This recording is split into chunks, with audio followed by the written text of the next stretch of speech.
My man, Hey, how's it going, man? what is going on? Hey, Hiro, Yo. we got a webinar coming up, brother. Yeah. Yeah, we People do. sign up. If you Sign don't up. sign It's up, fun. we're not gonna do it. No. Webinar is on Shiai strategy pre competition. We know that the worlds are going to be announced soon, whether they be in Italy or, Hiro, was All it right. Hong Kong or Singapore? You Hong said Kong, eh? Hong Kong, wasn't it? Yeah. Yeah. So check that out. Down the links down below. See what you can do to learn from us about your preparation for Yeah. Shy. Man, we've got a good one today. We are looking at China. We're continuing to look at China versus Japan at the 17th World Kendo Championships, Yeah. most recently. And So what did we get to last week, man? We Zhang had and Takenouchi. yep, and So we had Simple 2-0. yep, Jiho 2-0, right? yep. So Chuken for China, he has to win. Got to Or do it. yeah, gotta do it, otherwise it's gonna be hard. That's right, man. Well, it's going to be impossible.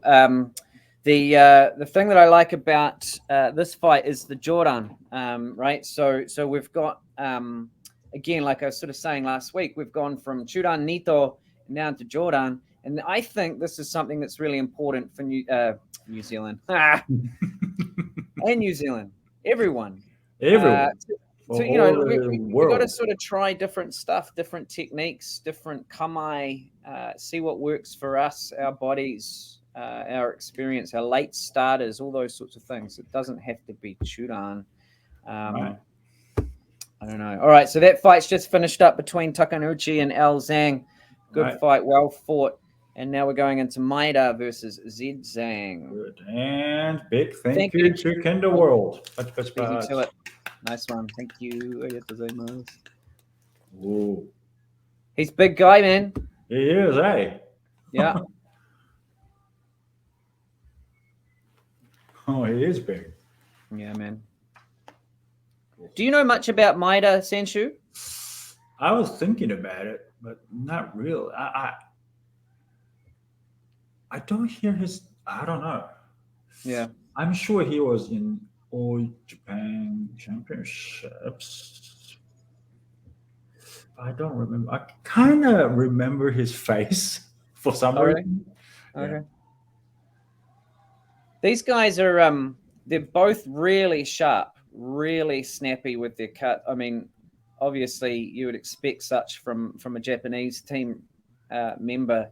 Right. But as we've been saying through these last couple of fights, the Chinese are really bringing it, man. They're not slouching around. These guys have trained really hard, and considering the difference in, he's got quite a wide elbows, in his Jordan, quite wide. Um, It works because he's big. yeah. Considering the shorter history of kendo in China, the fact that they're able to sort of do this stuff shows that they've worked incredibly hard as a Right. federation to I get the level up. wonder since a lot of Japanese people go to China because Yeah, I mean, it's a neighbor, so yeah. maybe they have good exchange or with Japanese people too. Yeah, definitely, man. Mm. Of course, his job doesn't look like he did he studied it himself. It looks like Yeah, he learned properly. he's got some good guidance. Yeah, Mm. Or he went to Japan to study, or I don't know, but it doesn't look like. Ooh. I mean, it's pretty conceivable that it's both. There's a good exchange between Japan and Korea, Japan and China. Um, with Sensei going backwards and forwards. I know that to be the case, and it's likely that he's trained a bit in Japan as well. I mean, when you've got a big federation of numbers behind you, conceivably there's a little bit of money to go to fund people going backwards and forwards. We know that kendo is quite an expensive thing to do to start with. So it's not inconceivable that there's quite a lot of movement back and forward between the two countries. I mean, like I said, I know that there is to a certain extent already. How COVID dealt a blow to that, I don't know, but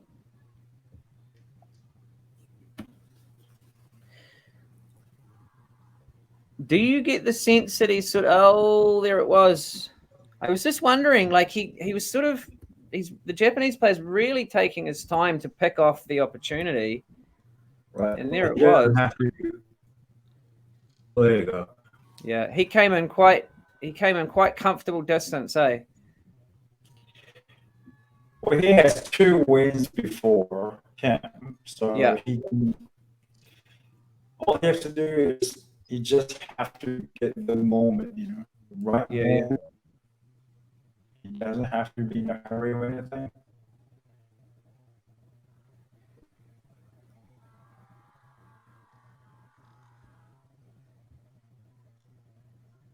Hands go up, hands come down, hands go up, Boom. hands come down. So that's really interesting. It's like he's waiting for his hands to, and because all the time while he's lifting his hands up and down, he's not ready to strike. The Maeda says he did the same thing before he got the point.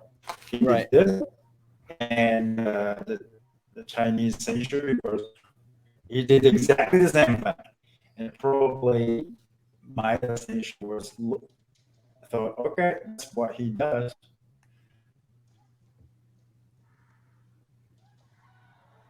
Oh, another one. That was great. Let's check that out. That's That was Menkashman, wasn't it? Oh, I've gone too far.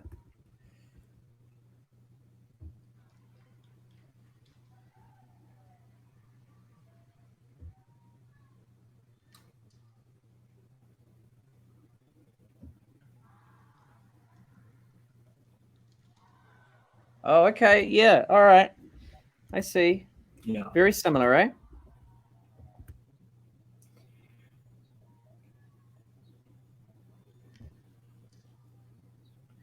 He keeps the pressure coming forward. Like, and he does that. Yeah. It's the identical situation almost. It's the identical situation. Yeah. Oh, no, that was the same ippon. Was it? Yeah, you're repeating kote. No wonder it looked the same. There it is. There it is. That's so funny. All right, let's have a look. Oh, look. Yeah, okay. Yeah. Oof. Menkashman. Yeah. Wow. What? Yeah, that's speed, man. To come around like that. He was setting the trap, I think. Probably. Yeah. Oh. That's great, Menkashman. Man, that Kaishi was alright. I love to see this. Look at this. Like, it's coming down. Both. Yeah. No wasted movement. He didn't even really move his feet. Yeah. Interesting. Like throughout that fight, it's hard for me to say because I'm not a Jordan player. I've never really been good at fighting against Jordan. Yeah. But I did notice that Zhang, like when he came back from Tsubazeriai, he was the one moving back. Oh, okay. Do you know what I mean? And Maeda Senshu sort of, he lets him go and then he'll just sort of walk into the distance from there. And this might just be me. My disclaimer is that I don't know how other people run this, but in that Tsubazeriai position, if I can get the other person to go back because I hold for longer, whether it works in their mind or not, in my mind, that gives me, it makes me feel like I have the edge. I'm pushing them back, and they're on the back foot. And when it comes to somebody fighting Jordan, obviously he wanted to take his distance. He wanted to be in a place where he was comfortable. And in order to do that, he was having to move back and take the thing. And that's when we saw, he was under pressure because Maeda kept sort of pushing him. And he's always kind of on the back foot. It felt like he never really had the opportunity to drive down on him, apart from at the start. Like at the beginning of that fight, he really did. He was strong. and it was just towards the middle, and that Tsubasa is like, right, I want to get my own kama, I want to get my own mai. Takes a step back, and Maeda sort of just casually walks in. Did you get that sense as well?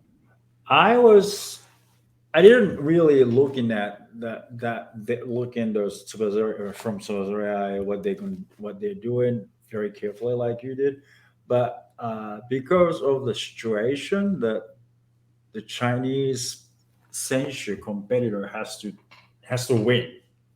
Yeah, Well, he doesn't want to get Hikiwake, right?